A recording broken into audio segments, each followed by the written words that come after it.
There are four areas to consider when managing our config and iOS files. 1. The location of those configuration files. Number 2. The syntax that we'll be using to manage and manipulate those files. 3. The boot locations of the iOS image. And 4. The backup and upgrade procedures that we'll use for our iOS images. Let's take a look at the first area, the location of the configuration files. There are two locations for our different configuration files.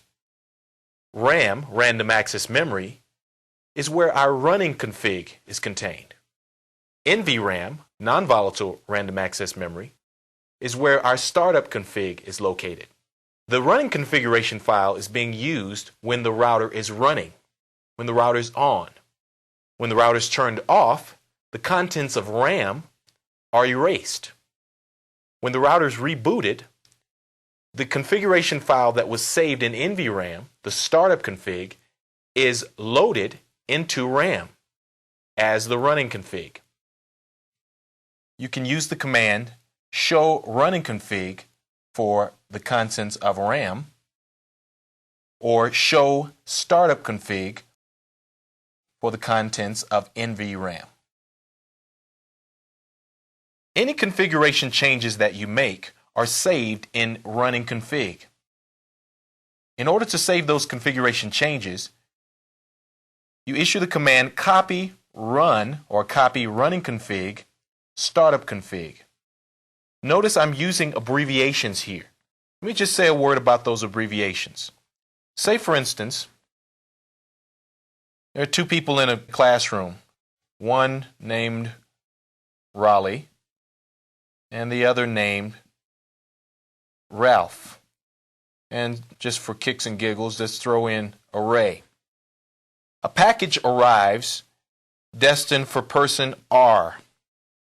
You won't be able to tell who that package goes to with just that much information. So how about RA? Well, we still have confusion there. RAL, now we've narrowed it down and we can eliminate Ray.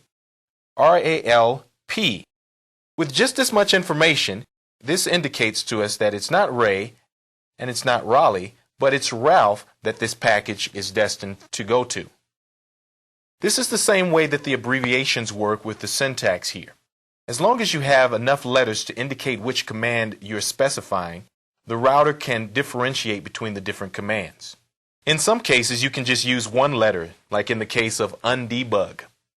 In other cases, like this case right here, you have to at least spell out a few letters.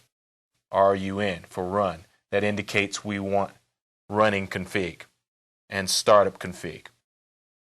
So, the syntax to save our running config to our startup config would be copy run start or copy running config, running dash config, startup dash config. For your exam, keep in mind that you may have to spell some of the commands out. The iOS image is located in the flash. Flash is sort of like a hard drive. By default, this is where the router loads its iOS image. However, there are other locations that you could specify the router to boot from. Let's take a look at those. You specify different boot locations by using what we refer to as boot system commands. By default, as I indicated, the router boots from flash. So you could use the boot system flash command.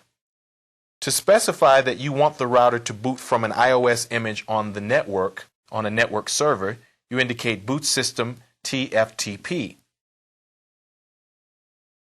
Then you might specify the location as to where the iOS image might be located. If you want the router to boot from ROM, read-only memory, then you indicate boot system ROM. This is a special iOS image called the Mini iOS that's located in ROM. It's also referred to as RxBoot. This is a special, smaller, scaled-down version of the actual iOS file that's used for upgrading the system and used for other diagnostic and troubleshooting situations. To back up or upgrade your iOS image, you'll use the same syntax that we've talked about before, the copy from source to destination syntax. To back up the iOS image located in Flash, use the copy flash TFTP command. The router will then prompt you for the address of the TFTP server and the file name of the file that's located in Flash. In order to upgrade your iOS image, you would use the copy TFTP flash command. And then you'll indicate the iOS image that's located on the TFTP server. Then you'll indicate the IP address of the TFTP server along with the iOS image file name. These are the 4 areas that you would want to consider when managing your configuration and your iOS files.